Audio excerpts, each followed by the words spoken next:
Boa noite, amigos. Uma ligeira atrasada aqui para entrar no ar. Desculpa. Como é que vocês estão? Tudo bem? Entrando no ar aqui no YouTube. Desculpa. No Facebook. Deixa eu ver se eu consegui. Ah, consegui entrar no ar.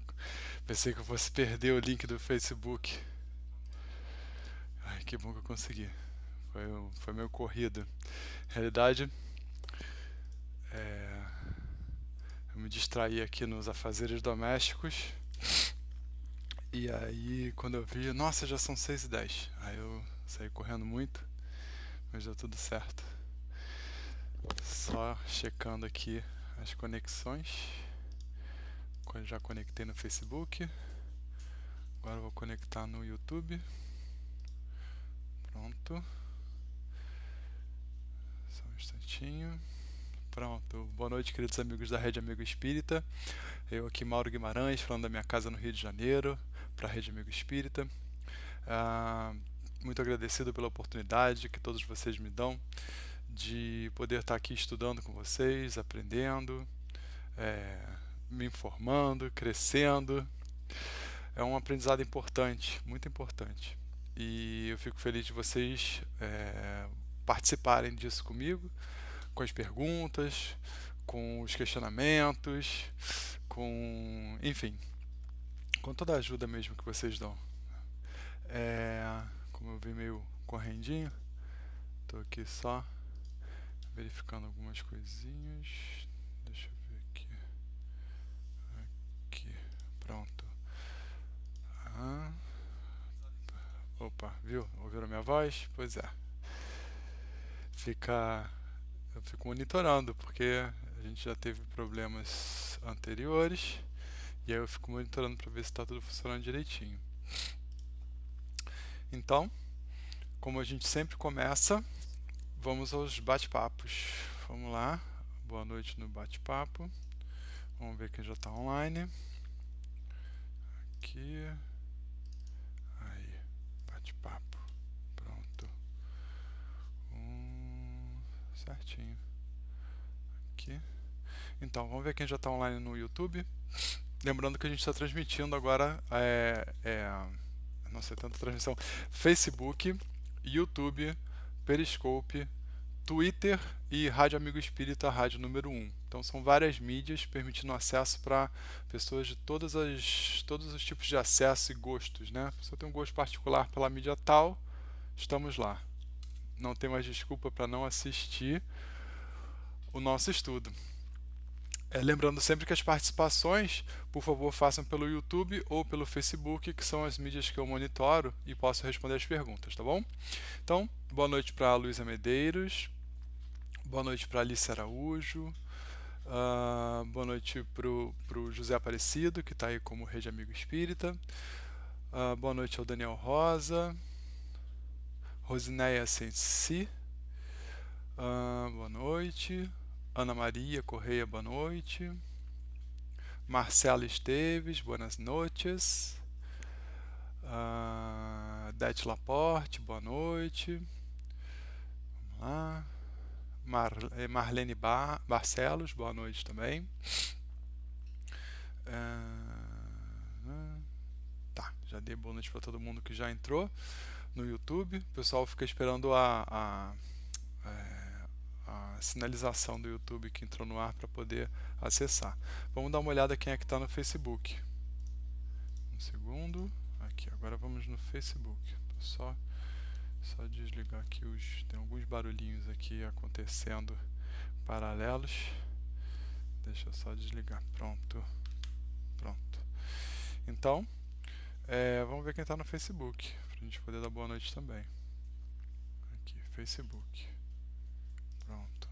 Então, no Facebook, boa noite a Neide Ferreira, Liliana Martins, Deise Silva, Fátima Glória, boa noite, a Fátima, minha sogra, boa noite, Tiquinho Bolinha, eu acho que é isso, boa noite, Terezinha Lima, Fernando Medeiros, Lucrécia Santos, Elisandra Sampaio, Araci Gurgel.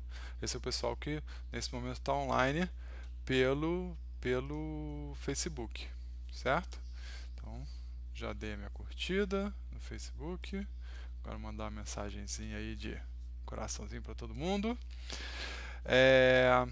E vocês sabem que a gente vai conversando, vai testando som e imagem. Ó, depois entrou a Tatiane Friedres e a Adriana Marchini. Boa noite a vocês também, tá? E depois disso, então, nós vamos fazer a leitura do nosso trechinho do Evangelho, que ajuda a gente a respirar, a harmonizar, porque o estudo de hoje promete. O estudo de hoje, só pelo título a gente já vê que o estudo é um estudo que vai fazer a gente pensar bastante.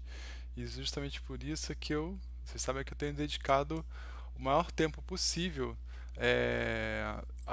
aos temas, estudando parágrafo por parágrafo, às vezes linha por linha, porque o livro é legal, ele é importante para a gente, é um livro moderno, bastante atual.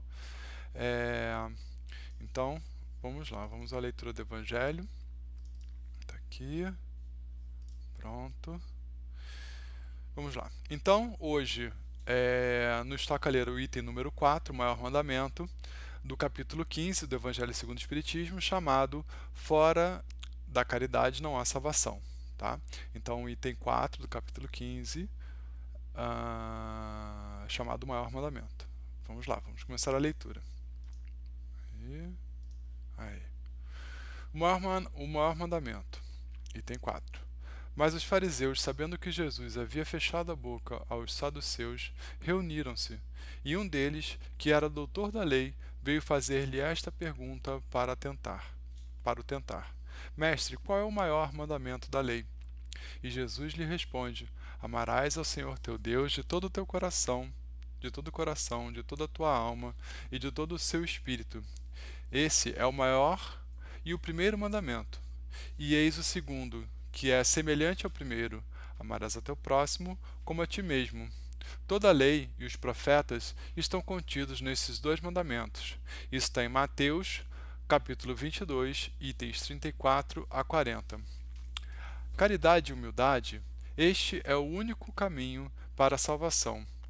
O egoísmo e o orgulho... Deixa eu aumentar a letra aqui um pouco para vocês. Aumentando um pouquinho a letra. Aí, peraí, acho que dá para aumentar um pouquinho mais. Pronto, agora fica bem fácil de ler. Peraí. Desculpa, gente, deu uma interrompida aqui na linha de raciocínio. Só um segundinho.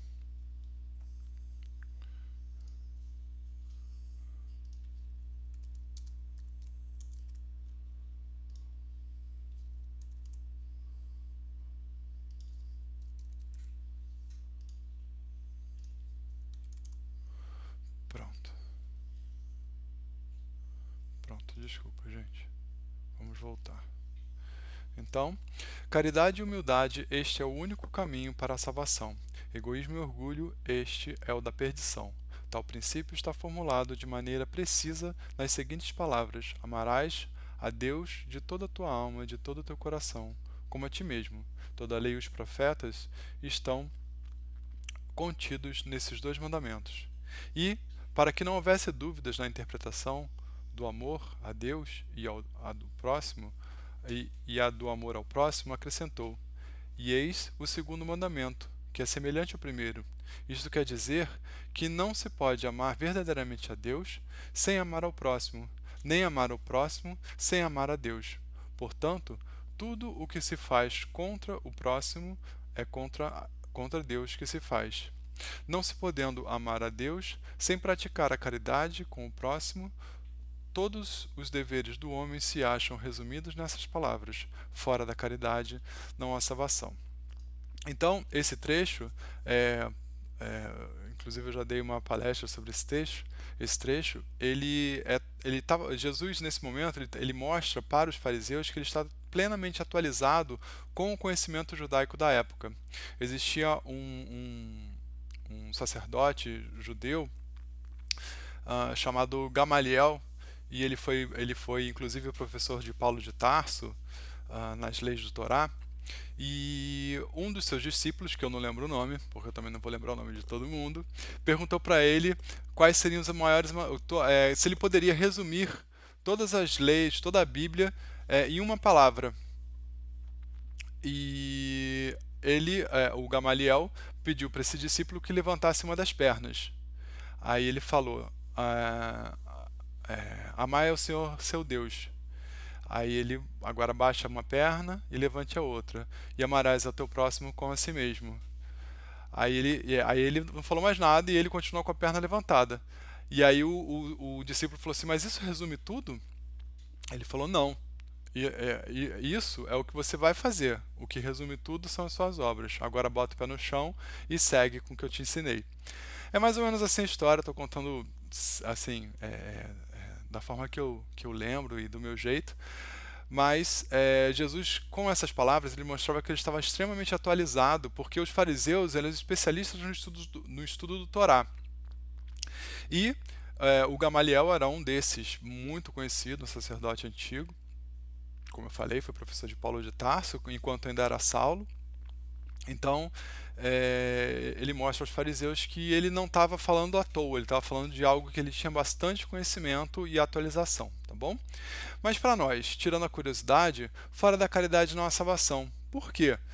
Porque se nós temos que amar ao próximo como a si mesmo para poder entender o que significa o amor de Deus, o amor que compreende, o amor que é solidário, é, como é que aprendemos esse amor? Através da caridade.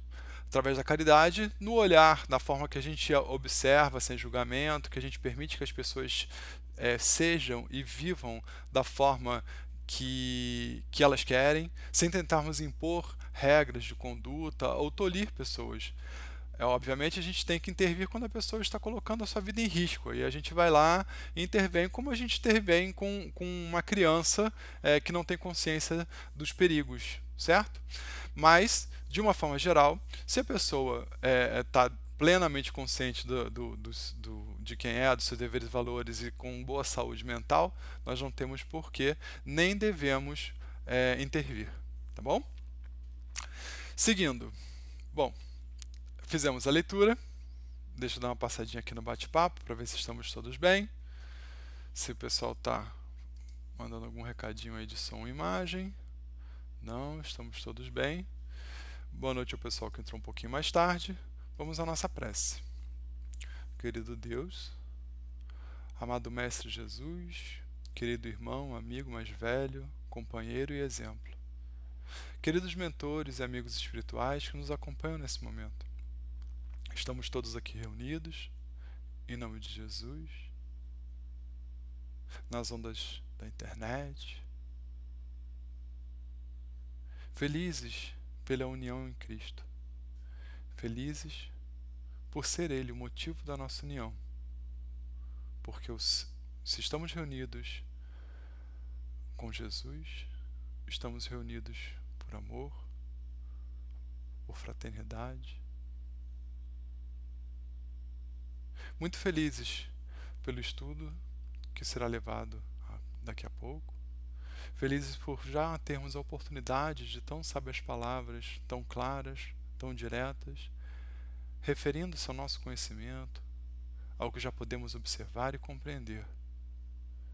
Sabemos também que não é só importante o conhecimento, mas sim, como Jesus mesmo fez, colocá-lo em prática, de forma clara e precisa, tudo que aprendemos, tudo que é moral, tudo que é ético superior. Sendo assim, nesse momento, pedimos aos mentores espirituais responsáveis pelo nosso estudo que possam ampliar nossas esferas de conhecimento e aprendizado, e da crítica também, por que não? Para que possamos encontrar em nossas vidas a aplicação para esse conhecimento e possamos pô-los em prática como prova que devemos seguir após o conhecimento.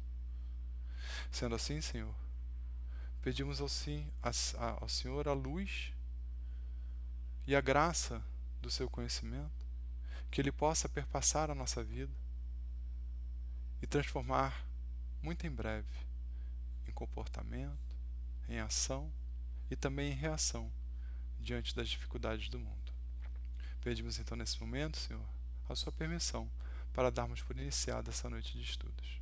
Graças a Deus. Bom, agora todo mundo sentado na cadeira, posição mais retinha da coluna, certo? Os braços, os pés descruzados, apoiados todos no chão, tá? De preferência o pé no chão mesmo. Eu estava de chinelo aqui, botei meu pé no chão. Pé no chão, os braços, as mãos apoiadas, os dorsos em cima das coxas, relaxadas. Quem não pode estar sentado, deite-se com os braços ao longo do corpo, as palmas voltadas para cima. E nós mantemos um olhar fixo, os olhos abertos, um olhar ao longe, sem se fixar em nada específico. E iniciamos a nossa respiração. Inspiramos e expiramos longo e profundamente pela boca.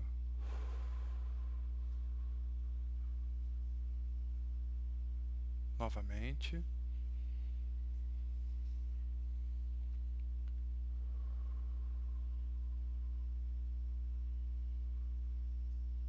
Não é necessário fazer ruído. Somente uma respiração e uma inspiração e uma expiração bem profundas.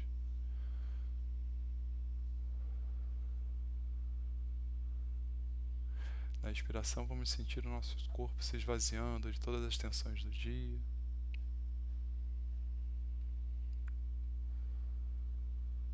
Como é bom estarmos aqui juntos para o estudo.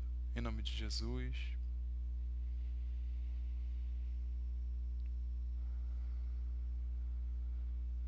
E na próxima expiração, nós fechamos os olhos.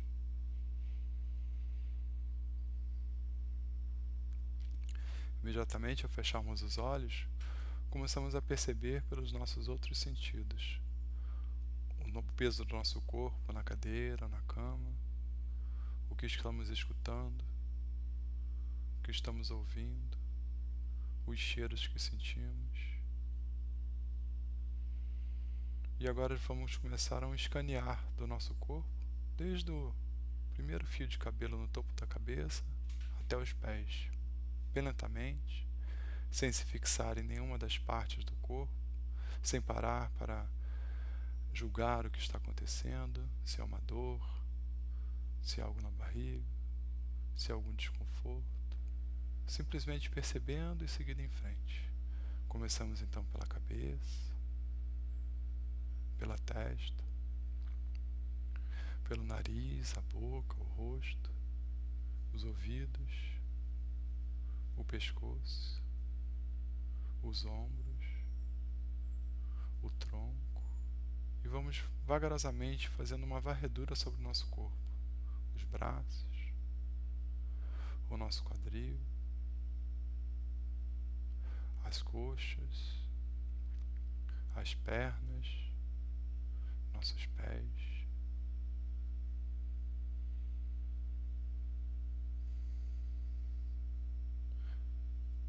Naturalmente percebemos que a nossa respiração voltou ao normal. Agora estamos respirando novamente, sem nenhum esforço. O corpo já sabe como respirar, não há esforço nenhum nisso. Nós começamos a perceber que cada inspiração é diferente da próxima. A expiração também.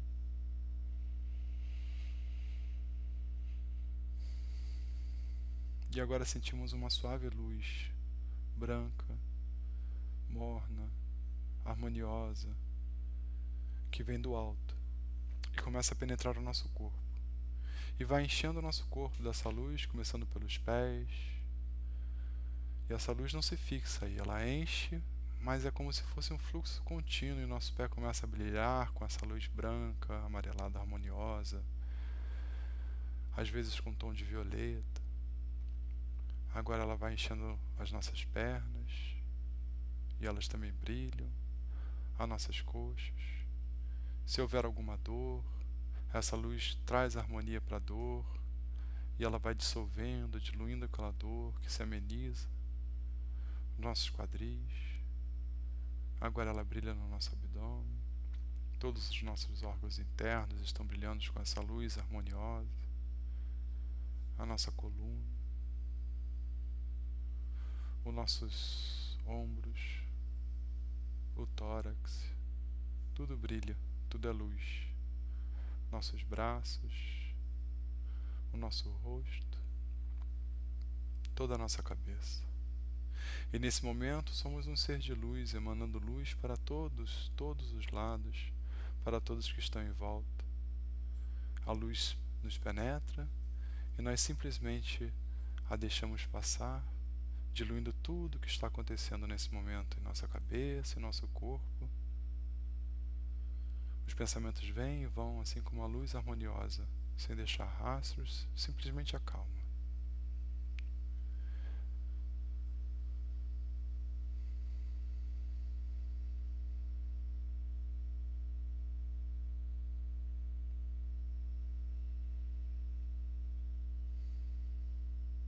E agora voltamos a perceber o nosso corpo, o peso sobre a cadeira, os pés tocando o chão, a sensação, o chão está frio, o chão está quente, tem tapete, não tem tapete, os sons ao nosso redor, a calma que impera, e na próxima expiração nós abrimos os olhos.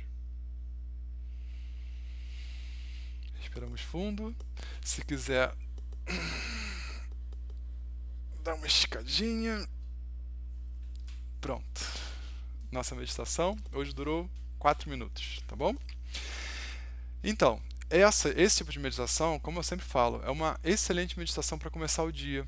Nós fazemos uma leitura edificante, uma prece e fazemos uma meditaçãozinha. A gente vai gastar no máximo 7, 8, se a gente gostar muito da meditação e ficar um pouquinho mais na respiração, curtindo um pouco mais, 10 minutos. E aí a gente cria um laço de segurança, um lastro, não um laço, um lastro de segurança, como se fosse o nosso porto seguro. E aí ao longo do dia, quando as dificuldades aparecem, a gente volta para aquele lugar, a gente respira fundo, mesmo dentro da dificuldade, a gente respira fundo e faz um exercício de segundos, onde a gente relembra toda aquela área segura, feliz, concreta que nós criamos todos os dias de manhã. Tá bom? É assim que a gente segue o dia, é assim que a gente consegue se manter sereno diante das dificuldades. Tá bom? Lógico que isso é um exercício. O retorno a essa construção, a construção cada vez ela fica mais sólida à medida que nós damos a ela a devida importância. Tá bom? Mas é legal. Eu gosto, faço, pratico e gostaria que vocês partilhassem desse conhecimento, dessa prática comigo também. Tá bom? Bom, deixa eu dar uma olhada aqui no nosso bate-papo para ver como estamos aí de som, de imagem, se está tudo bem. Aparentemente estamos bem, tudo certinho.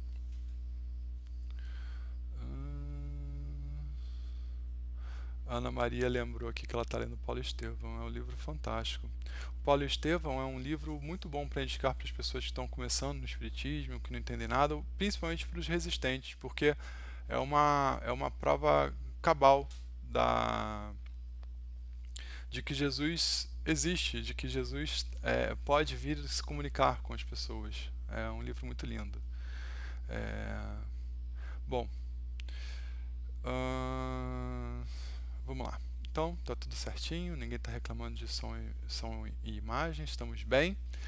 E vamos então começar o nosso estudo.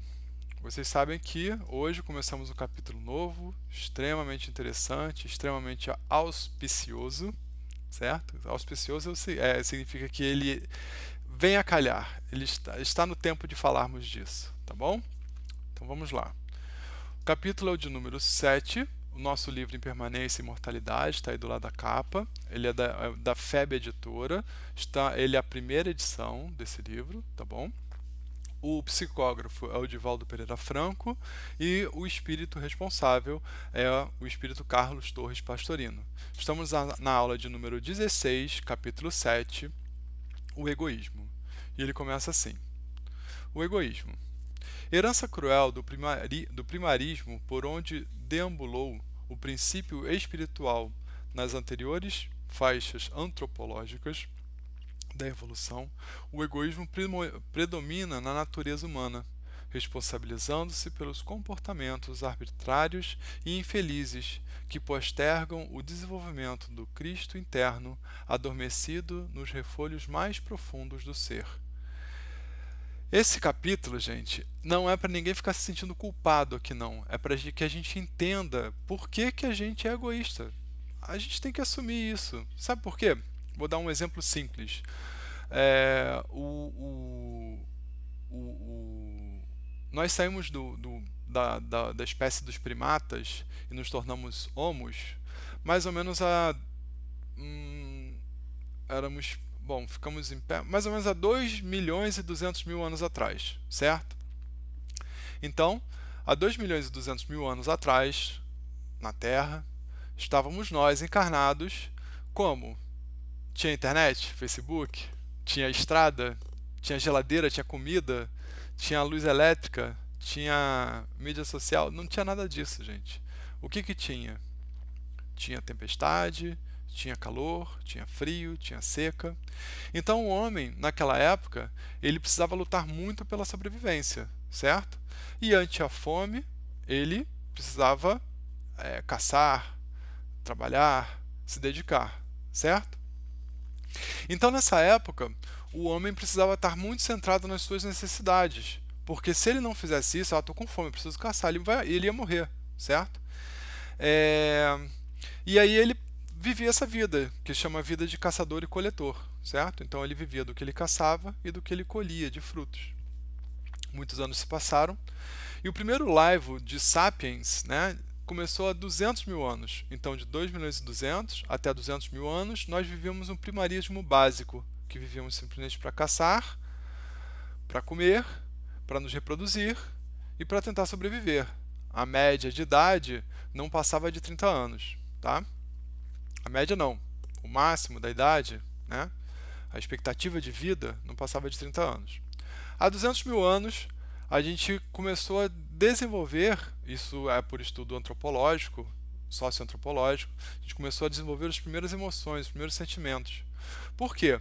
Porque durante todo esse tempo foi só para a gente perceber que a gente, para sobreviver, era melhor que nós vivêssemos em sociedade. Nós construíssemos essa consciência do espírito gregário. Então nós começamos a agregar pessoas, porque isso facilitava a sociedade, facilitava a caça, a distribuição dos alimentos, e nós começamos a ter as primeiras noções do que seria a formação de uma família, obviamente muito rudimentar ali. E nesse momento a gente começou a perceber que nós fazíamos todo o investimento, trazíamos comida e tudo, mas de repente um filho adoecia, fruto do meu desejo da lei de procriação e subsistência, que é uma das leis divinas, está na terceira parte do Livro dos Espíritos, que é a lei da procriação. Então,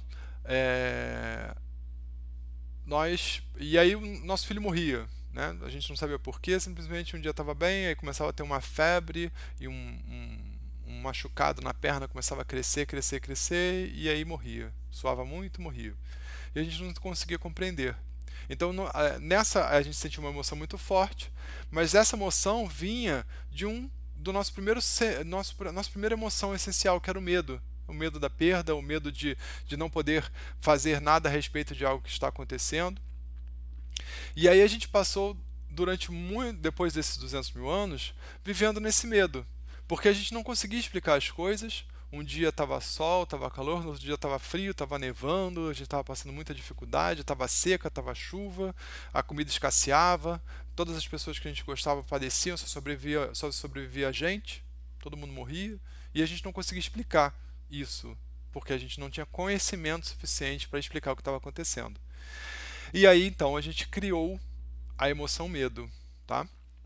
Depois disso, a gente passou por mais um bom tempo de evolução, até chegar mais ou menos a 10 mil anos, onde a gente tem os primeiros prenúncios do amor. Então, 2.200, vivendo no primarismo, certo? No egoísmo, 200, a gente começou a sentir as emoções, e aí a gente começou a ter a noção de sociedade, viver em conjunto, e família, e proteção da família. A gente fazia de tudo para proteger, matar ou morrer para proteger o nosso. Isso é muito antigo, tá?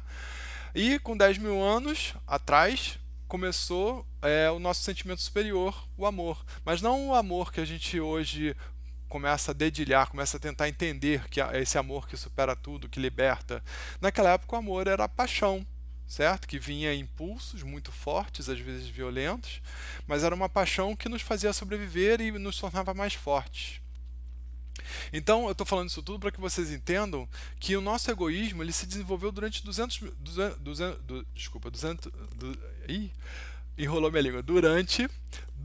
milhões e 200 mil anos, certo? Então a gente precisou desse egoísmo para sobreviver. E apenas há 10 mil anos que a gente conhece os sentimentos superiores, o amor superlativo, certo? Sendo que ele só veio a ser pronunciado e praticado há 2 mil anos atrás por Jesus.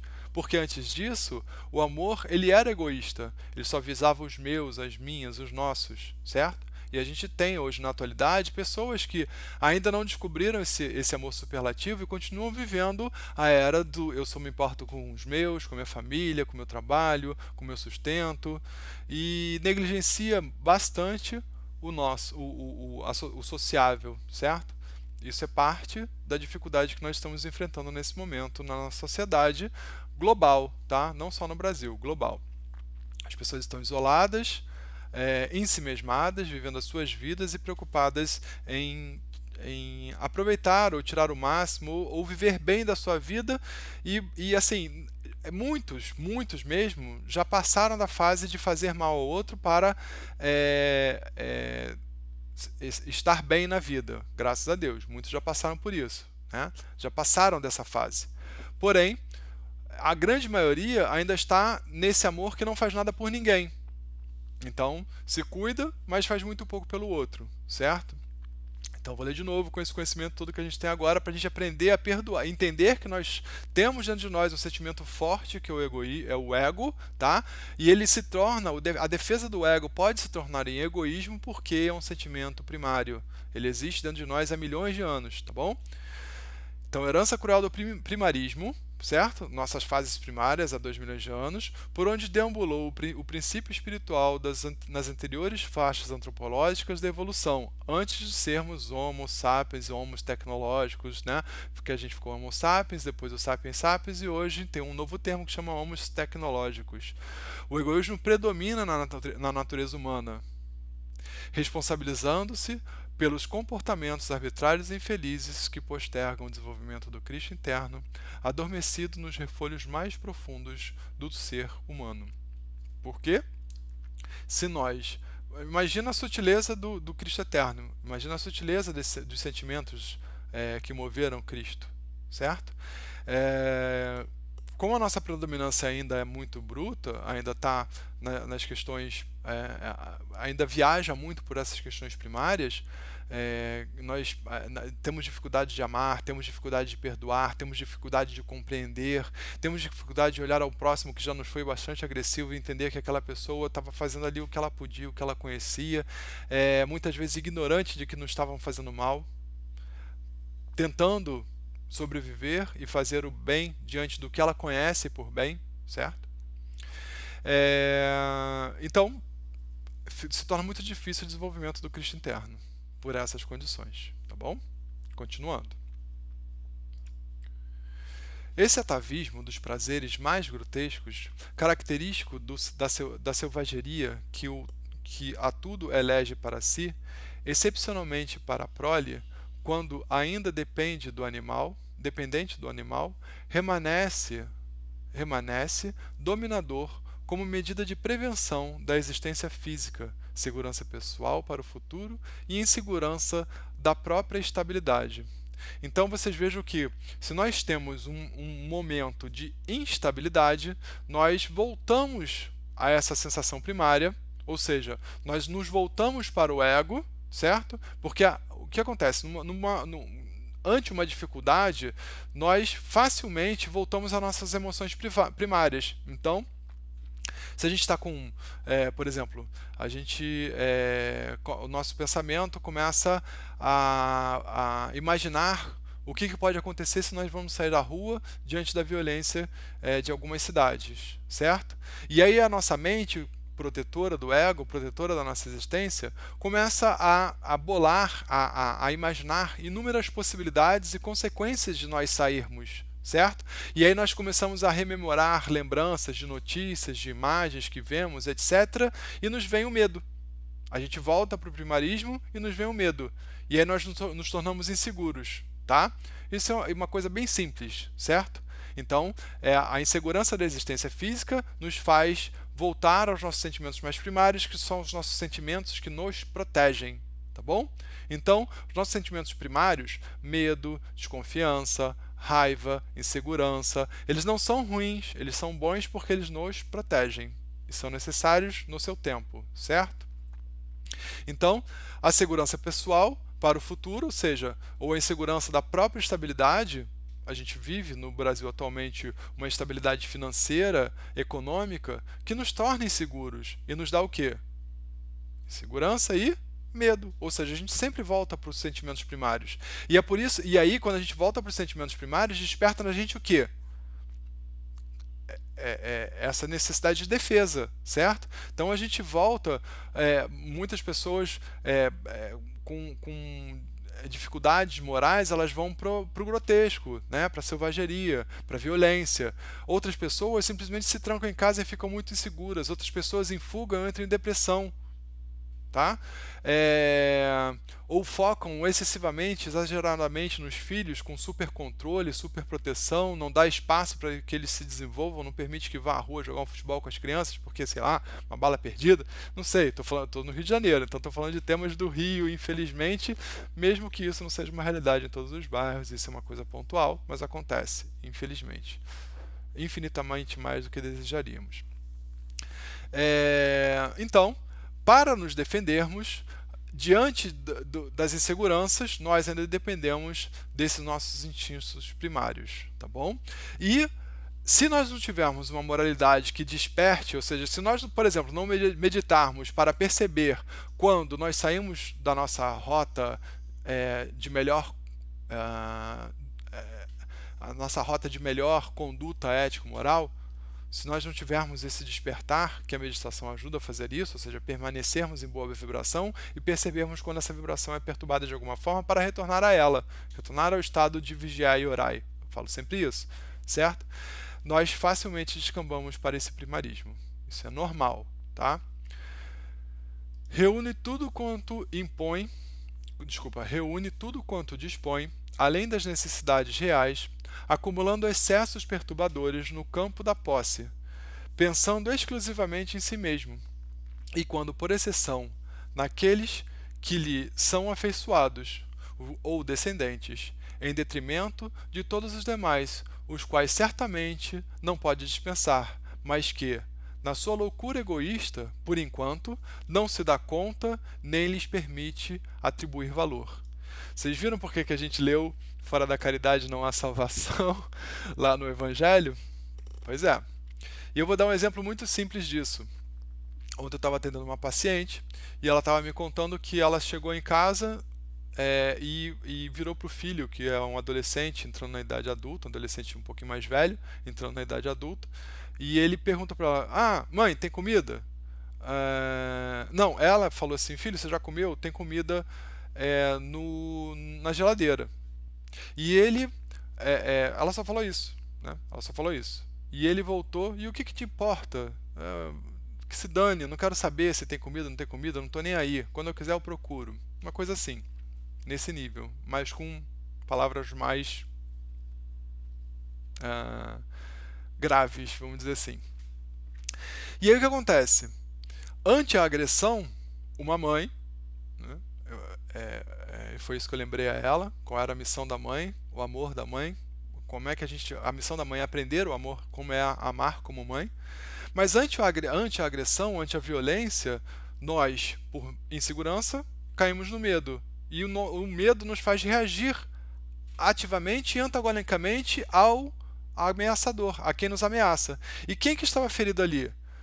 não era a mãe, mas era a imagem dela que ela fazia do filho, que estava agredindo a ela, porque se o filho estava agredindo a ela, que fazia uma boa imagem de ser uma boa mãe, estava, em realidade, agredindo o conceito que ela tinha como mãe. Então ela estava se sentindo péssima porque tinha um filho que estava xingando ela. Entenderam? E aí ela reagiu violentamente. Deu um monte de gritos, etc. E depois ficou chorando, se sentindo culpada. Então, mesmo dentro de casa, mesmo com, e ela ama profundamente o filho, está profundamente preocupada e consternada com esse momento que o filho está vivendo de transição, mas ele está vivendo a transição para a vida adulta de uma forma muito violenta, tentando negar a existência dos pais. Isso é muito comum, infelizmente, tá? Bom, então, o que significa isso? Significa que nós, quando somos afrontados, quando o nosso ego ele é afrontado, a mente volta para o primarismo, tá? E, em defesa, ela transforma o nosso ego em egoísmo, ou seja, na dificuldade, primeiro eu. Então, mesmo que o outro, no momento, seja o filho que esteja agredindo, o agressor seja alguém que você ama, você vai agredir de volta. Você responde, reage instintivamente, certo? Então, o trabalho, parte do trabalho nosso de plenitude, de superação, é justamente aprimorar as nossas reações, aumentar o nosso conhecimento, a nossa compreensão do próximo e do estado em que ele se encontra, para que nós cada vez menos reincidamos no primarismo ante algo que, se nós estivermos alertas para as possibilidades, está dentro do esperado. Então, mas não confundam isso com aquela pessoa que não está mais nem aí. Então, aquela pessoa que fala assim, nada me assusta mais, sabe, pode acontecer, pode cair, eu continuo fazendo a mesma coisa. Ou seja, essa pessoa, ela está em fuga. Ou seja, ela está evitando o conflito, não quer nem pensar a respeito e vai seguindo lá, sem prestar atenção no que está acontecendo. Até que chega um momento, nessa pessoa específica, que não está nem aí, que existe uma coisa drástica, né? De repente, uma morte, ou ela não deu atenção suficiente para um filho rebelde, e aí o filho, enfim, descamba, ou morre, ou se suicida, ou sofre um acidente de carro, ou enfim, né? E aí ela vai viver o resto da vida sentindo-se muito culpada porque não deu a atenção necessária e estava sendo egoísta ante o enfrentamento dos seus sentimentos, tá bom? Vamos dar uma parada, vamos lá no bate-papo, porque eu sei que o tema é quente. Nosso tema é quente hoje. Bom, vamos lá. Deixa eu dar uma lidinha aqui, ver. Peraí.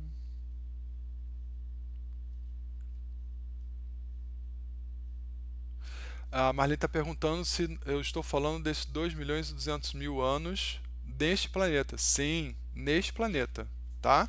Muitos e muitos de nós, vou dar só um exemplo, José, pai de Jesus, tá? Foi um espírito que vivia na Terra desde os primórdios, certo? E muitos de nós vivemos na Terra desde os primórdios, tá? Desde o início, né? Nessa época, nesse momento da Terra, 2.200.000 anos, ela não era um planeta de provas e expiações. Ela viria a se tornar. Tá? Ela estava, nesse momento, num estágio primitivo, em transição para o mundo de provas e expiações. Da mesma forma que hoje nós estamos no momento provas e expiações, em transição, alguns dizem que desde o evento do advento do Consolador Prometido, ou seja, desde 1857, com o lançamento do Livro dos Espíritos, que nós iniciamos a nossa transição para um planeta de regeneração, tá bom? Mas é tudo muito mais rápido, porque a facilidade de comunicação, nós já estamos muito mais capazes de compreender, cognitivamente muito superiores, nós lemos, escrevemos, transmitimos ideias, certo? Então, isso tudo faz com que a gente cresça muito mais rápido do que foi o momento primitivo, tá bom, Marlene?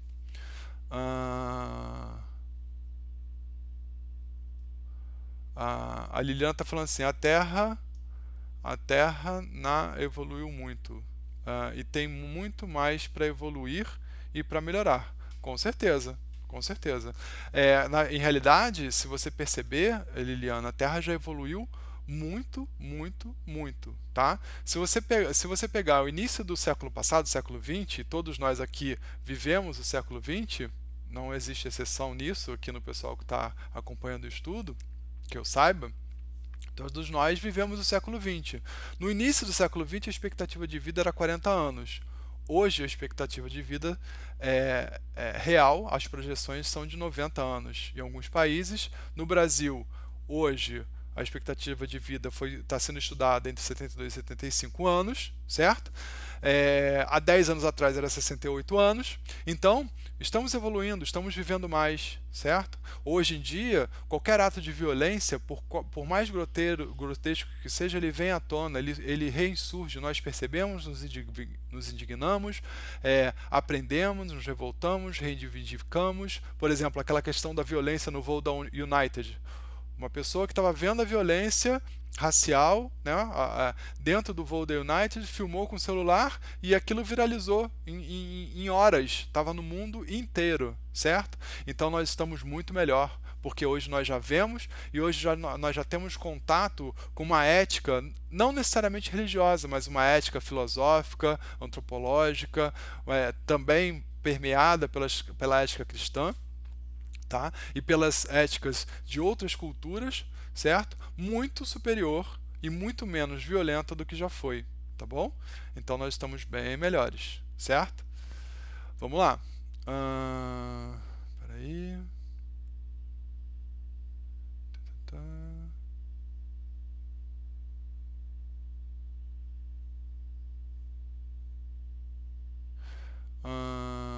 A Liliana está falando aqui. Mauro, na transição da criança para o adulto, muda porque tem alguma coisa a ver com vidas passadas, ou seja, a criança é inocente, então quando ela perde a inocência, o espírito volta a ser como era na vida passada? Não, porque a gente tem o esquecimento do passado, correto? Então, enquanto a gente só entra em contato com as nossas emoções, em definitivo, vindas das vidas passadas, na faixa mais ou menos de 7 a 9 anos. A gente estudou isso no livro, no capítulo chamado Pineal, no livro Missionários da Luz. Tá? Você pode procurar na internet, tem essa aula que a gente estudou. Tá? Isso foi muito bem estudado durante 2 ou 3 aulas, a glândula pineal, e você vai perceber isso. Mas o que é importante? Que nesses primeiros anos de vida, até lá os seus 9 anos, antes de ter a plena ligação e contato com a pineal, é o momento em que é extremamente importante que a família molde essa personalidade, essa pessoa, segundo seus princípios e seus valores e suas crenças, tá? Então, se você colocar essa criança num bom cercado de uma boa rede de crenças e valores, até os 9 anos de idade, quando a criança retomar o contato intuitivo com emoções vindas de vidas passadas, ela vai ter já um crivo nesta vida, certo? E aí ela vai passar a usar o livre-arbítrio dela diante do que ela conhece agora, diante de tudo que lhe foi passado nesse momento e diante do que vinha, para que isso possa permear as suas decisões, tá bom?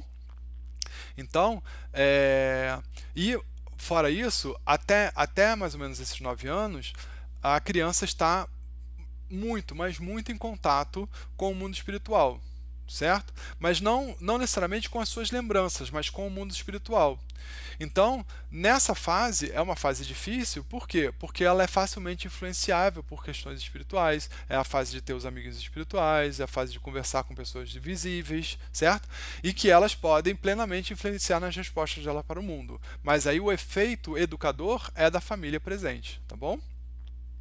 Então, não é que o espírito volte a ser como era na vida passada. Isso não existe porque não tem como ser igual, porque a gente esquece do passado. A gente tem intuições que levam a um certo comportamento. Mas quem molda isso é a família atual no momento presente, tá bom? Peraí. Deixa eu ver.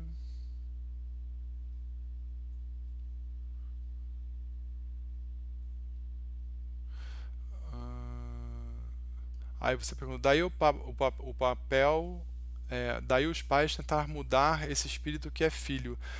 Não é mudar, é dar para ele opções, certo? Porque muitas vezes esse espírito é mais antigo do que os pais, mas os pais colocando ele num padrão ético, moral, ou seja, num conjunto de crenças e valores que se sustente, que seja real, verdadeiro e baseado no amor, é muito mais fácil a gente entender e reconhecer desvios e acertos nessa criança, tá bom? Ela vai estar mais próxima. A Marlene está falando, essa expectativa faz com que quitamos mais débitos pretéritos e evoluímos mais. Sim, evoluamos mais, né? Sim, se nós tivermos uma vida útil, trabalhando direitinho, né? Com certeza, tá? Faz com que a gente tenha, sim, um maior aproveitamento, certo? A gente seja capaz de aproveitar muito mais. Porque de fato já somos. Com o conhecimento que já temos, nós somos capazes de aproveitar muito mais a nossa existência. Fazemos ainda muito pouco. E também tem esse lado, talvez por estarmos fazendo ainda muito pouco, tenhamos que viver mais, certo? Vamos lá. Boa noite, Rita. Rita acabou de chegar aqui. Boa noite, querida. Falou que estava presa no tumulto no centro. Seja bem-vinda. Vamos lá. Peraí.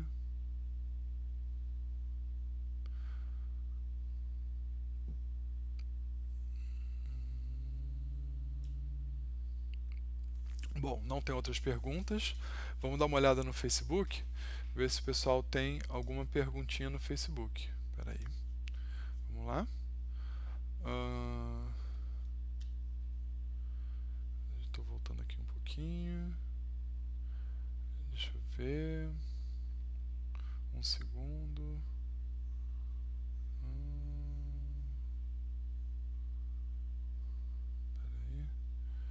A Cláudia Machado está falando assim, no budismo se diz que somos responsivos, devemos controlar esse... Desculpa, peraí. No budismo se diz que somos responsivos, que devemos controlar esse impulso de responder e reagir. Sim, eu conheço essa forma de pensar, certo? Devemos aprender a reconhecer para poder controlar, certo? É por isso que o budismo tem a meditação como um preceito de crescimento, certo? Então, como é que a gente é menos responsivo? Mantendo o estado de vigilância, orando, certo? Meditando, para que nós possamos reconhecer com uma certa premonição não é uma premonição, mas assim, reconhecer rapidamente um evento gerador de alguma reação menos boa, e aí a gente repensa e age de uma forma diferente, certo? Porque, mais uma vez, como eu falei, o nosso primarismo, se a gente não repensar rapidamente uma forma diferente de agir, a gente vai cair no primarismo e vai agredir, tá bom? Isso é natural. Porque os filhos, quando chega a essa idade de 16 a 20 anos, não escutam mais os pais e até reagem de forma mais ignorante e até agressivo com os pais. Porque nessa fase, Eliseu, nessa fase evolutiva, onde eles estão vendo se aproximar a vida adulta e as responsabilidades da vida adulta, eles, numa tentativa de se reafirmarem como homens e mulheres adultos, eles precisam, não é que precisam, eles precisam se desidentificar do modelo filho. Então eles começam a ver defeito no pai e na mãe, começam a implicar, começam a ser agressivos. Por quê? Porque eles não têm condições ainda de maturidade para explicar o que eles sentem. Então, quando a gente é ignorante, a gente acaba reagindo. Quando a gente é ignorante, a gente acaba reagindo com violência. E é muitas vezes isso que acontece. Então, os filhos, muitas vezes mal orientados moralmente, É verdade, tá? Eles se tornam agressivos por quê? Porque não foi cultivado neles justamente esse essa como é que se diz? Essa percepção para melhorar a reação. Isso não foi cultivado nos filhos de 16 a 20 anos. E como eles não têm essa percepção, simplesmente porque eles sentem uma indignação de serem filhos porque eles já são adultos, eles já se sentem velhos, certo? E nessa fase surge também, e é natural que surja, uma certa prepotência, uma certa onipotência, ou seja, eles começam a se sentir muito corajosos, acham que são capazes de tudo e que sabem de tudo. Mas isso tudo é o que se chama em psicologia parte do processo de. Ai, fugiu o nome. De formação da identidade, tá? Tem um nome para isso que eu esqueci agora, daqui a pouco vem, certo? A formação da nossa identidade enquanto adultos, tá? É o processo de identificação, de individuação, lembrei. O processo de individuação, quando a gente sabe que está indo para a vida adulta, que vai ter responsabilidades, que daqui a pouco a sociedade vai cobrar que case, que tenha filhos, família, casa, sustente, enfim, abra mão das questões que tem hoje enquanto filho, e isso tudo gera uma certa pressão.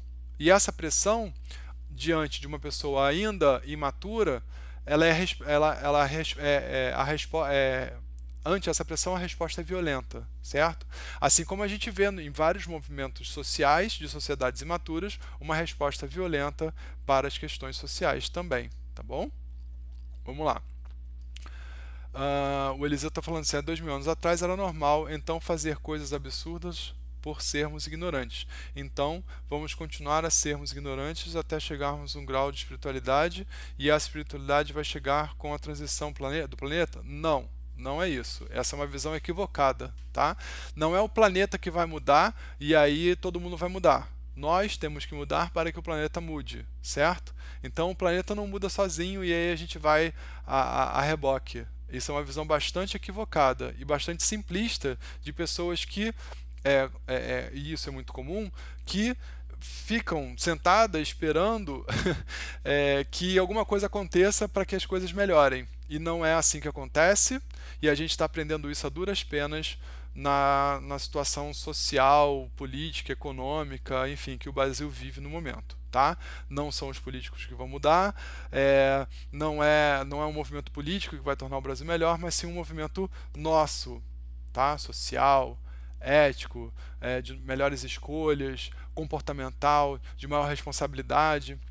Quando cada um de nós, começarmos a fazer isso dentro de nossas casas, na nossa rua, no nosso bairro, na nossa cidade, e cobrarmos dos nossos governantes que se comportem da mesma forma que nós já estamos fazendo, as coisas vão começar a mudar. Então, essa ignorância que leva à violência, ela ainda existe, tá? Mas a gente está fazendo o que aqui? A gente está aprendendo que isso existe, e a partir do momento que a gente reconhece que isso existe, a gente começa a trabalhar para mudar. Certo? Se a gente reconhecer que existe e continuar não fazendo nada a respeito, nada vai mudar, tá bom? A Cláudia está falando assim, a meditação ajuda a equilibrar nossa energia e aí talvez consigamos ser menos responsivos. Cláudia, a gente sempre vai ser responsivo, o que tem que melhorar é a qualidade da resposta. Tá? Então a meditação vai fazer justamente isso, que a gente receba qualquer tipo de informação, não traduz aquilo como uma agressão, mas como um desconforto, uma dificuldade, e que consigamos fazer uma modulação da resposta. O que é modular a resposta? Em vez de dar um grito aqui em cima, tá? Eu falo um pouco mais baixo, eu contenho, mantenho-me calmo ante as dificuldades. Tá? É para isso que serve a meditação, tá bom? Não tem mais pergunta no Face. Vamos voltar para o chat. Ver se tem mais alguma pergunta. Se não tiver, a gente continua a leitura. A Luísa está lembrando aqui, né, que a mudança começa em cada um de nós. Não é o planeta que muda e a gente... Não é isso, tá? Mas, de certo, muitas e muitas pessoas paradas no tempo, com uma que chama-se de psicologia fixa, estática, tá? Tem um modus psicológico pouco flexível, inerte, estático, estão sendo obrigadas a crescer. Vou dar um exemplo simples. Hoje você consegue fazer uma declaração de imposto de renda no papel? Não. Você vai precisar, se você não sabe nada de computador, você vai precisar de pagar alguém para fazer aquilo por você. Por quê? Porque a evolução está chegando, o crescimento, essa evolução é científica, tecnológica, tá? Estou dando só um exemplo simplório, mas ela está chegando, ela está aí. Se a gente não caminhar e acompanhar a evolução tecnológica própria do nosso tempo, a gente vai ser atropelada por ela, a gente vai ter que dar um jeitinho, certo? Muitas pessoas estão reclamando que o emprego dela é porque perdeu o emprego, mas ela não, tem pessoas que não perderam emprego por conta de crise, perderam emprego porque o emprego dela, a função dela não existe mais, tá? Qual é o emprego que um datilógrafo, por exemplo, vai conseguir hoje? Existe hoje a necessidade de um datilógrafo? Não, não existe mais. Por quê? Porque todo mundo tem um computador e todo mundo aprendeu a digitar lá, mesmo que seja com um dedo, né? Digita e imprime a sua própria carta. Tem um corretor ortográfico, tem um revisor de gramática, você não precisa mais de um datilógrafo, não precisa também de uma secretária. Ou seja, são profissões que estão extintas, certo? E se a gente não observar que existem mudanças, que as coisas estão acontecendo, que muitas das coisas que hoje nós vemos como realidade estão em profunda modificação, e se nós não trabalharmos nessa modificação, nós seremos levados obrigatoriamente a nos modificarmos. E nesse processo de sermos levados obrigatoriamente a nos modificarmos, é um processo pela via do sofrimento, certo? Nós continuaremos sofrendo, tá bom? Vamos lá. Então, é o que se chama de mudança inexorável, certo? A mudança é inexorável. A gente pode escolher, porque a gente fala assim, por exemplo, a gente fala assim, a gente pode aprender pela dor ou pelo amor. E aí a pessoa, né, e é normal esse pieguismo, a pessoa por um certo pieguismo fala assim, mas eu sempre aprendo pela dor. Por que aprende pela dor? Porque não está se dedicando ao aprendizado, não está praticando o que aprende, e aí é levada ao processo, né, ao próximo passo, de forma compulsória, certo? E aí sofre. Não estava preparado porque aconteceu. Por que não se preparou? Eu tinha um caso de uma paciente, depressão profunda, assim, passando muito triste, muita dificuldade, porque ela era funcionária da Petrobras há 21 anos, funcionária contratada, e há 21 anos, gente, 21 anos, era apaixonada pela Petrobras e, diante da crise da Petrobras, que foram demitidos todos os funcionários terceirizados e contratados, grande maioria foi demitida, ela foi demitida. Eu estou sofrendo muito. Aí eu perguntei para ela assim, gente, mas por que ao longo desses 21 anos em que você, né, você fala que você era totalmente dedicado e adorava e era apaixonado pela Petrobras, por que você não fez um concurso para o seu cargo? Porque eu nunca pensei que eu pudesse perder meu emprego. Eu falei, mas o seu emprego não é contratado? O seu contrato não se renovava a cada ano, a cada 2 anos? Se renovava. E nunca passou pela sua cabeça a possibilidade de, em algum momento, esse contrato não ser mais renovado? Mas a estabilidade. Não existe estabilidade. Só existe estabilidade, a estabilidade que você fala, só existiria se você fosse uma funcionária contratada, uma funcionária concursada. Não é? Eu dei mole, falava assim, né? Enfim, e eu conheço vários, tá? Aqui no Rio, quando a gente pega um Uber, que eu digo graças a Deus pelo Uber, tá? Porque ele se tornou alternativa de renda para muitas pessoas desempregadas atualmente no Rio de Janeiro. E a gente escuta muito dessas histórias, tá? De pessoas que foram atropeladas pelos acontecimentos. Bom, vamos lá, vamos para a leitura, tá? Por quê? Porque o nosso ego, apaixonado pelo conforto, ele se coloca, ele vê aquela situação e fala assim, estou confortável aqui, tá tudo bem, não preciso fazer mais nada. E aí se acomoda. É normal que isso aconteça, tá?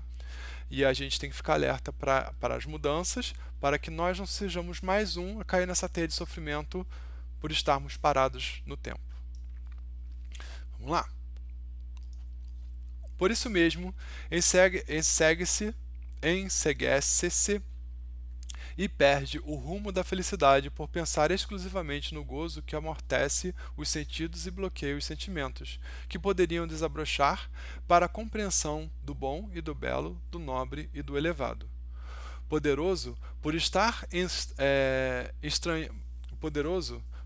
estranhando nos recessos do psiquismo que ainda não despertou para a realidade, faz-se cruel, mantendo a sua vítima prisioneira do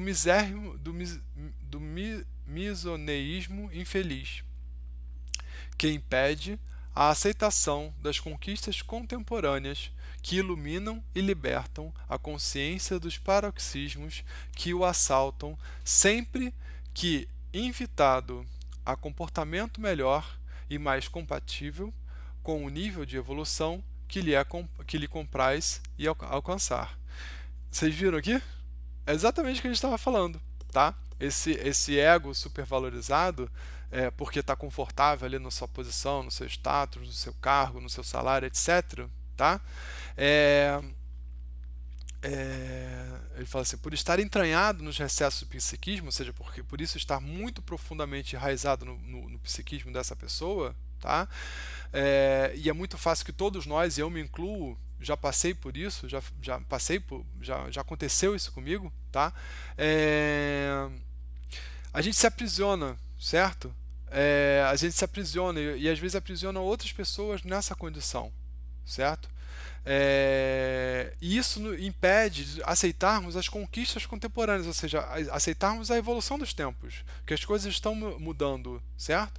E essas conquistas contemporâneas trabalham para a nossa iluminação e libertação da nossa consciência, certo? Eu estou traduzindo aqui esse parágrafo, que é um parágrafo de leitura um pouco difícil, tá? Então, os paroxismos que nos assaltam, ou seja, esses reveses, essas coisas estranhas que nos assaltam, né, ante a nossa consciência liberta e iluminada, eles são mais tranquilos, tá? E convidam a gente para um comportamento de uma qualidade superior, tá bom? Mais compatível com a evolução que o momento requer de nós, certo? Continuando. Dele se exteriorizam o orgulho e a presunção, que envilecem a conduta humana, por facultarem uma visão distorcida dos valores espirituais e por conduzirem à alucinação da soberba, dos preconceitos dissolventes, da disputa pelos privilégios que entorpecem o caráter. Então, a gente, o que acontece? Nessa hipervalorização do ego, fruto da nossa necessidade de sobrevivência e de uma mente que abastece, uma mente pobre em valores éticos, morais superiores, ela enaltece esse ego, exterioriza o orgulho e a presunção. Eu falei de tudo isso ainda agora, tá? Essa presunção, essa prepotência, certo? Elas tornam a conduta humana cruel. Cruel por quê? Porque existem inúmeros ditados populares, tá? Por exemplo, farinha pouca, meu pirão primeiro. Não é um ditado popular isso. Farinha pouca, meu pirão primeiro. Não é? Ou seja, ante a escassez, eu me resguardo. Primeiro o meu, depois eu dou para o resto. Não é um pensamento cristão, ético cristão. Não é um partilhar. Não é amar ao próximo como a si mesmo. Não é um partilhar. Então, farinha pouca, partilhemos a farinha ou façamos um pirão para todo mundo. Certo? Bom, por quê? Porque esse egoísmo dá para a gente uma visão distorcida dos valores espirituais. Ou seja, qual é a visão distorcida dos valores espirituais? Eu estou passando por essa dificuldade toda, esse sofrimento, porque eu fiz besteira e Deus está me punindo. Isso é uma visão distorcida. É uma visão que você não reconhece a responsabilidade pelo que você fez. Você está sofrendo uma punição porque Deus olhou e viu que você não tinha jeito e resolveu te punir para ver se você aprende. A gente não está reconhecendo que os nossos atos têm consequências, certo?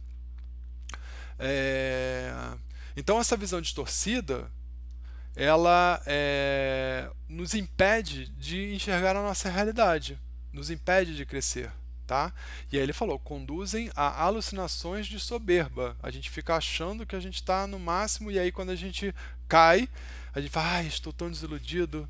Aí você vai conversar com uma pessoa deprimida, ai não, porque eu estou tão desiludido que eu perdi a esperança. O que aconteceu, cara? Ah, eu estou tentando passar num concurso há 5 anos e não consigo passar. Eu falo, cara, mas por que você não encontra um trabalho de repente, enquanto você enquanto você está estudando? Ah, não, porque aí, se eu for trabalhar durante o dia, eu vou ter que estudar de noite. E aí, como é que eu vou acordar no dia seguinte para trabalhar? Eu prefiro continuar vivendo na casa dos meus pais, e isso pessoas, né, já com 35, 40 anos, até passar no concurso, porque aí eu não preciso trabalhar para me sustentar. E vive uma vida infeliz. Por quê? Porque qual é uma pessoa que vai querer uma relação de parceria, de casamento e construir família com alguém que vive na casa dos pais? Não passa, não existe segurança. E, mais uma vez, essa segurança é fruto das nossas condições primárias que a gente ainda busca isso no parceiro. Segurança, né? Bom, então, o egoísta, ele exacerba o seu orgulho, a sua presunção e passa grande tempo distraído procurando o quê? Status, privilégios, riquezas, bens, poder, tá? E isso em detrimento do seu crescimento espiritual. E desvirtua o crescimento espiritual, certo? Continuando. Frágeis, no entanto, sempre conduzem ao desfalecimento e consução por não disporem das resistências morais para a transformação que se deve operar em sentido elevado e contínuo, porque no rumo do infinito.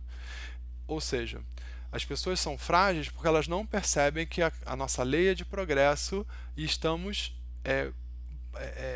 num progresso que ele mais uma vez eu vou falar, inexorável, ou seja, ele é inevitável, certo? Então, sempre que nós fizermos um esforço danado para tentar mantermos o comportamento de alguém ou tentar mantermos um status que temos, tudo isso é perecível.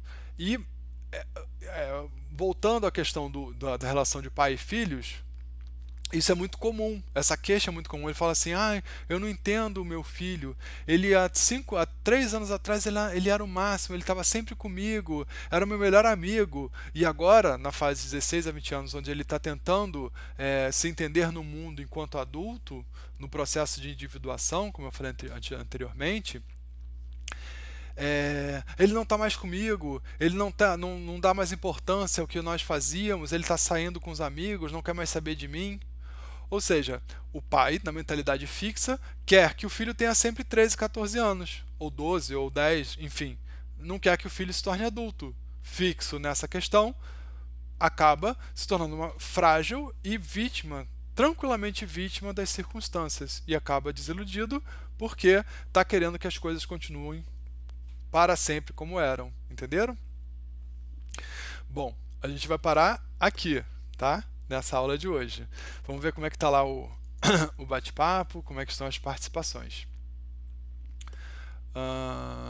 O Daniel está falando assim, Mauro, como existe o apego emocional em possuir o amor de outrem, não educamos os sentimentos doentios. Também é um desafio para superar obsessões por postura mental que seria evitável. O apego emocional em possuir o amor de outrem, não educamos os sentimentos doentios. Justamente, você falou do apego emocional que possui o amor de uma pessoa, certo? Então, apego e possuir. Então, você fez uma hipérbole, né? Ou seja, você ampliou o sentido da coisa. Não sei se por querer ou sem querer, mas sim, o apego emocional nos faz pretender possuir algo e mais, que aquele algo é estático, que ele, ao possuí-lo, ele se torna imutável, certo? E nunca vai mudar. E isso não acontece. Por quê? Porque nós, nesse momento, nós somos foco do amor de alguém. Ótimo. Super feliz. Mas esse alguém está mudando, assim como nós estamos em constante movimentação e mudança. E pode ser que essa pessoa, um pouco mais à frente, decida que, apesar de amar, a vida de relação não funciona mais. poderia funcionar num outro tipo de relação, uma outra vida de relação, positiva também, mas não uma relação matrimonial, vamos dizer assim. E isso é motivo de grande dor. Por quê? Porque nós, e isso é uma questão plenamente ocidental, nós vivemos o amor posse. Nas culturas orientais, budistas, hinduístas e tudo mais, o amor que liberta ele é muito mais presente. Então a pessoa continua amando profundamente aquela pessoa, mesmo que ela decida, opte por não continuar do seu lado. E ao mesmo tempo, aquela pessoa que opta por não continuar do lado da outra, continua amando profundamente, mas diante de um outro paradigma, certo? Então, nós que focamos muito no Ocidente, nos bens, no possuir, no status, nós também queremos possuir o outro e possuir o amor do outro, certo? E isso se torna justamente esse sentimento doentio, que é muito comum na nossa civilização ocidental, tá? E é um desafio que acaba com a morte no desequilíbrio, tornando-se um processo obsessivo, entendeu? Pode sim, concordo contigo, Daniel. Peraí.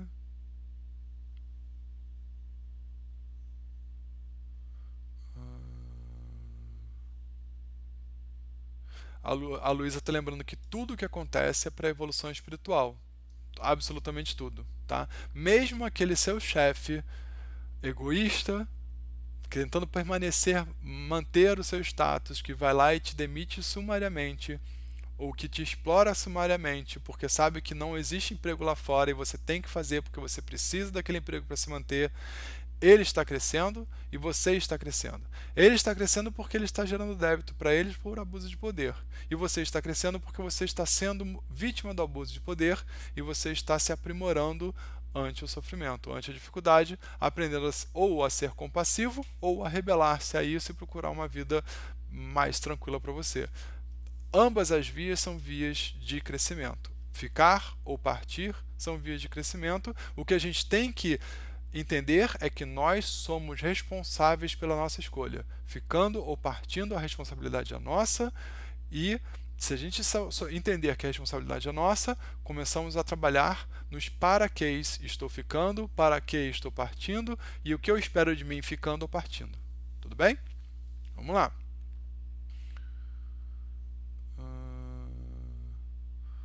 Daniel está falando assim, nessa análise de Pastorino sobre o orgulho na posse de valores transitórios, seria por frustração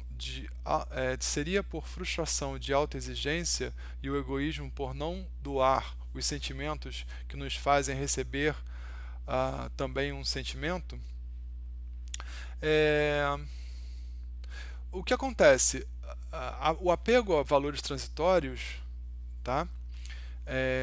Ele tem uma abrangência muito maior, porque a gente acha que apego a valor transitório é simplesmente apego aos valores transitórios do bem, do emprego, do dinheiro, do carro que envelhece, do nosso corpo que envelhece também, padece. Não só simplesmente esses valores transitórios, mas também as pessoas que vêm, que passam um tempo na nossa vida e que são de contributo fundamental para o nosso crescimento, mas que vão partir, em algum momento elas vão partir, sendo por decisão própria ou pela conjectura da própria senescência. Ela vai envelhecer e em um momento o corpo não vai aguentar mais sustentar aquele espírito e vai morrer, porque envelheceu, certo? Então, a análise do Pastorino ela é muito mais abrangente do que simplesmente a nossa condição de material. Tá? É porque para a gente é muito óbvio a perda material. E aí a gente às vezes até consegue conceber de uma forma um pouquinho mais tranquila a perda material. Tá bom, vai ser para o meu bem, eu sei que eu estava estático aqui e isso está acontecendo porque por vontade própria eu não faria essa mudança, então a mudança me foi imposta e isso vai ser bom para mim. Isso às vezes a gente consegue até entender, tá?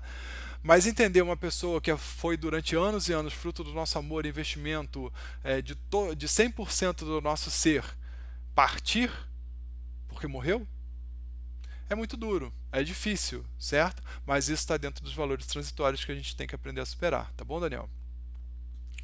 A Carmen falou, nada dura para sempre, tá? Absolutamente nada. Somente o espírito imortal. Tá bom?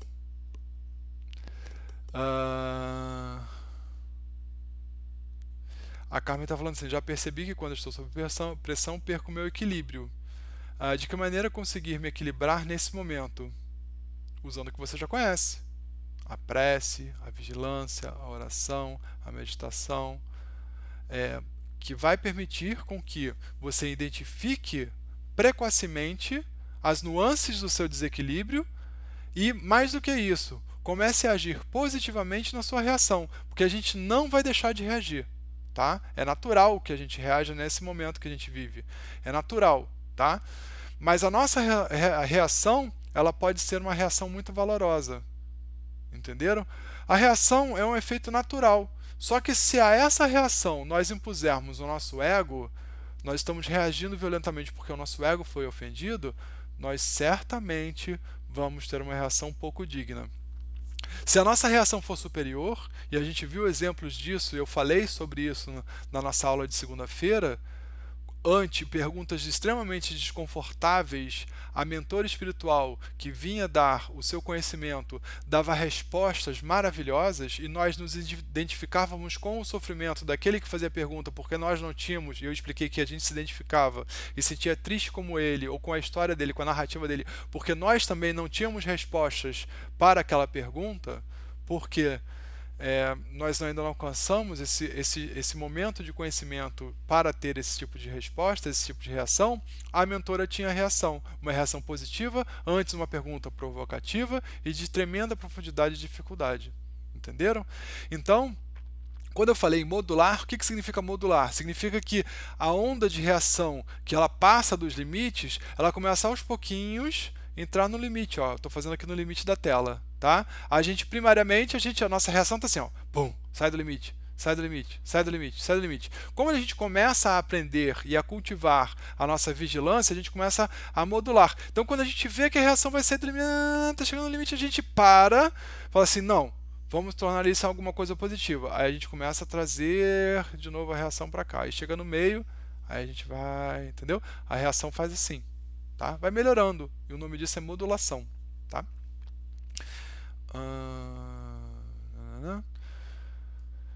A Liliana está falando assim, eu quando me desequilibro, eu percebo isso, então tento mudar a atitude e peço ajuda dos meus mentores espirituais, e faço uma prece, isso tem resultado, sem dúvida nenhuma tem resultado, mas nós não podemos pressupor que o fato de ter tido resultado vai nos eximir da próxima prova. Ou seja, que nós não seremos novamente exigidos de uma outra forma, de uma forma mais sutil, de repente, ou por uma outra via, ao desequilíbrio novamente. Simplesmente porque aqui é um país, é um planeta de provas e expiações. Então, a prova é o quê? É repetir a exaustão aquele ensinamento até que aquela reação se torne automática na gente. Tá bom? Vamos lá. O Rafael está falando assim, não perdia muito meu desequilíbrio. Mas aí, Rafael, a gente tem que, às vezes, a gente não perde o desequilíbrio porque a gente está engolindo muito sapo, ou seja, a gente está sendo permissivo demais. E aí é uma outra via, entendeu? Então, a questão é que entender que a reação sempre vai existir. O que pode existir é uma reação mais positiva, tá bom? Se a gente reagir simplesmente engolindo uma situação, vou relevar, mas aquilo fica remoendo dentro da gente, está causando doença, tá bom, Rafael? Deixa eu ver aqui no Facebook se tem alguma pergunta, alguma participação. Um segundo. Vamos lá.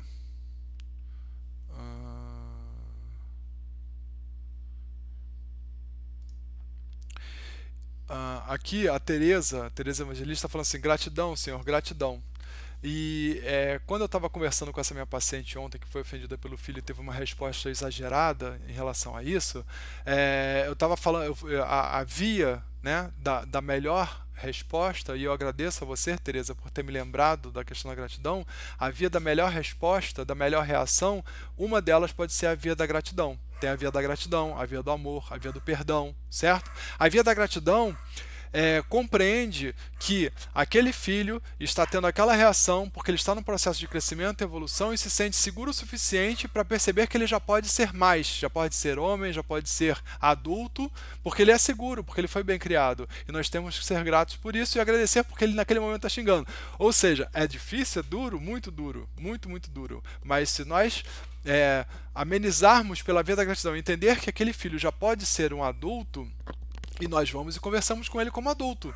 Sou grato por meu filho estar me xingando, estar me respondendo de forma bruta, e porque ele já se sente adulto, já se sente seguro o suficiente para ser adulto. Então vem cá, vamos conversar que nem adulto. Olha só, você não pode fazer isso. Se você fizer isso na rua, aqui você está fazendo com a sua mãe, que te ama incondicionalmente. Mas se você fizer isso com uma pessoa na rua, você pode sofrer uma violência, você pode perder o emprego, você pode perder uma pessoa que você ama. Enfim, você pode perder a sua vida, certo? Então fale como adulto. Já que ele quer ser adulto, tratar as pessoas retamente como adulto, agradeça pela confiança que ele tem de poder fazer isso, certo? E, que é a via da gratidão, e converse da forma mais reta possível. Foi o que ela fez e ela acabou se sentindo super bem. Sem saber de tudo isso que a gente está falando aqui, ela fez isso. Ela chamou ele para conversa e teve uma conversa de adulto para adulto. E ela disse que foi muito positiva. Depois, porque o que aconteceu? Ela reagiu agudamente, muito forte, passou por um processo de arrependimento e buscou a reparação. Qual foi a reparação que ela conseguiu produzir diante do que ela conhecia? Chamou ele para uma conversa vamos dizer assim, de homem para homem, né? de adulto para adulto, tá bom? O Eliseu está falando assim, e por que essas pessoas não conseguem entender que esse sentimento de posse contamina ainda mais um casamento ou relacionamento e afasta mais ainda as pessoas que amamos, e esse sentimento de posse também serve aos filhos e também serve aos filhos. Por quê? Porque, mais uma vez, nós não podemos violentar pessoas exigindo que elas tenham o mesmo nível de compreensão que nós já alcançamos, porque cada um de nós tem a contínua evolução e cada um de nós está num momento do seu progresso individual. Porque é individual. Por mais que a gente escolha uma pessoa e fale assim, essa pessoa é ideal para nós termos um relacionamento. O meu filho é tão legal, não sei o que lá, mas aqui ele escorrega, né? Nós não podemos exigir nem pretender que uma pessoa tenha as mesmas reações que nós temos. Se nós fizermos isso e brigarmos com aquela pessoa porque ela não tem a reação que a gente esperaria, nós estaremos violentando uma individualidade, estaremos violentando o livre-arbítrio daquela pessoa, que ela pode simplesmente, pelo livre-arbítrio, resolver te xingar. Pode. É o livre-arbítrio dela. Isso terá consequências? Sim, terá consequências, com certeza, certo? Mas eu não tenho que ser o agente carrasco que pune. Não é isso que eu preciso ser. Eu posso dar consequências a isso sem, no entanto, entrar na via da punição. Eu posso dar consciências a isso, dando a essa pessoa ao contrário. É a responsabilidade que você quer, então tá bom, vou te dar mais responsabilidade. Entenderam? Então, sim, muitas vezes nós nos sentimos abafados e tolhidos e castrados por pessoas que nos amam muito, mas amam de uma forma que às vezes nos impede de crescer. E aí o que a gente faz? Através da maturidade que a gente tem, com a paciência, exatamente, que eu sempre falo, que a gente tem que ter paciência e perseverança, eu sempre falo isso, tá? Porque tudo que eu estou falando aqui é difícil e requer da gente trabalho, persistência, perseverança e muito amor, tá? E fé, confiança que as coisas vão melhorar. Entenderam? Confiança, não que a pessoa, no momento de relação com a gente, naquele momento, num futuro muito próximo, em que eu ainda existirei nesse lugar, essa pessoa vai mudar e vai ser do jeito que eu quero. Isso não é confiança, isso é egoísmo, tá? A gente achar que em algum momento a gente vai conseguir convencer alguma pessoa a ser diferente do que ela é. Isso é egoísmo. Não é isso. Confiança de que em algum momento, assim como nós chegamos a essa maturidade de realidade, essa pessoa também vai chegar no seu caminho, no seu momento, certo? E independentemente disso ser durante ou depois da nossa existência em conjunto. Certo? De repente, a perda da nossa existência em conjunto, porque ela abusou do amor que nós tínhamos por ela e nós resolvemos partir porque não dava mais, vai ser a via de mudança, de repente, certo? Bom, deixa eu voltar, né? Que eu vou para um, aí vem pergunta, aí fica num círculo vicioso. Deixa eu ver no chat se tem mais alguma perguntinha para a gente poder encerrar. Só um segundo. Peraí.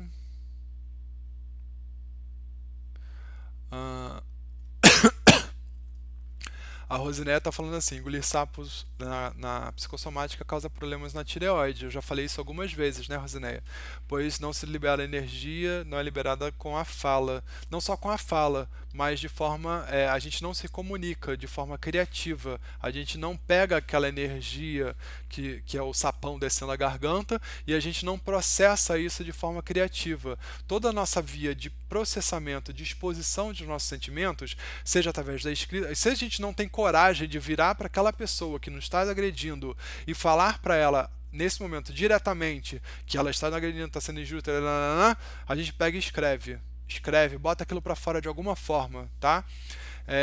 Essa energia vai ficar realmente retida na nossa parte, no nosso centro energético laríngeo, que está em cima da nossa garganta, da nossa tireoide, e vai afetar toda aquela região, tá bom? Podemos ficar rouco, podemos ter refluxo, podemos ter problemas na tireoide, tá? Já falei sobre isso outras vezes. A Carmen falou assim: não vou ter problema de tireoide nunca, porque não engulo sapo de jeito nenhum. Isso às vezes me prejudica, porque tem certos momentos que temos que relevar. O que acontece? Aí é o extremo oposto, tá bom, Carmen? Assim, as pessoas que não engolem sapo de momento nenhum e não relevam nada, elas têm problemas intestinais. Tem colite, tem diarreias agudas, severas, tem intolerâncias a alimentos, tá? Tem problemas no fígado, tem problemas no baço, tudo pela raiva, tudo pela irritação, tudo pelo revide, tá? Então, mais uma vez, agradecendo a Rosinelli, lembrando da psicossomática, a gente precisa aprender a ter respostas mais equilibradas para parar de maltratar o nosso corpo e fazer com que ele dure o tempo suficiente para a gente conseguir alcançar algum tipo de evolução nessa vida, tá bom? Aproveitar o que a gente tem. Vamos lá.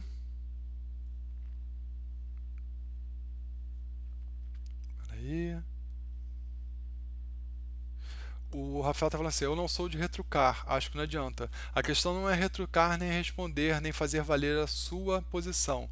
Mas se você está no momento que foi ofendido de alguma forma, você pontuar isso de uma forma tranquila e diplomática, entendeu?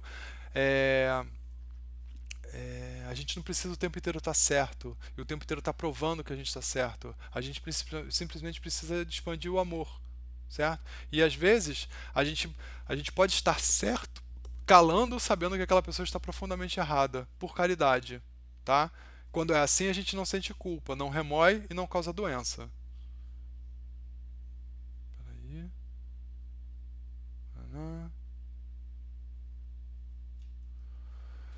Vamos lá. Então, deixa eu mais uma vez, né, o círculo vicioso. Voltar aqui no... Não tem mais perguntas. Paramos por aqui, tá? Na semana que vem a gente retoma do item 7.3.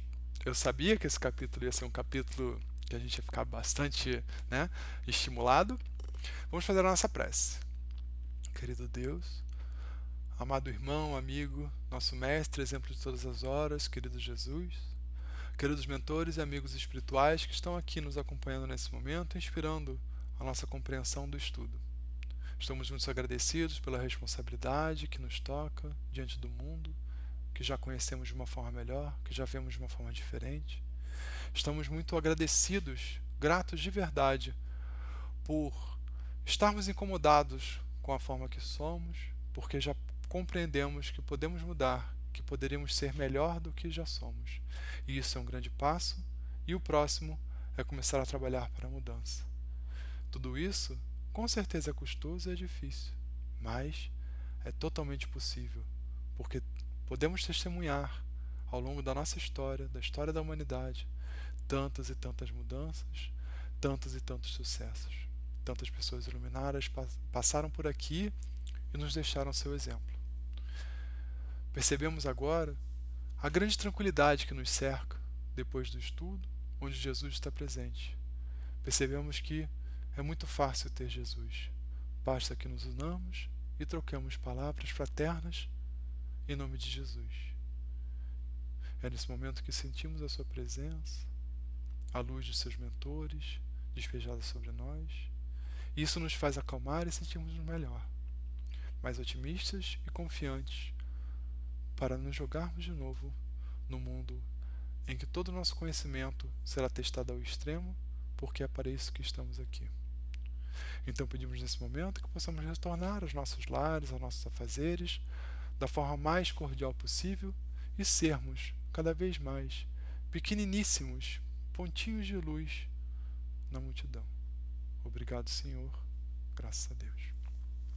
Gente, muito obrigado pela oportunidade, obrigado pelo estudo, obrigado pelas perguntas, obrigado por vocês estarem aqui comigo em temas tão difíceis. É difícil para mim também, a gente vai passando, vai pensando, vai refletindo. Vocês me ajudam a pensar sem dúvida nenhuma, tá? Realmente instiguem, critiquem, conversem, vamos falar, tá bom? Vamos falar porque isso ajuda muito.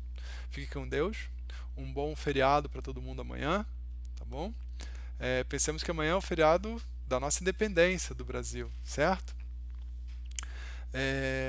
E o que é ser um brasileiro independente? Tá bom?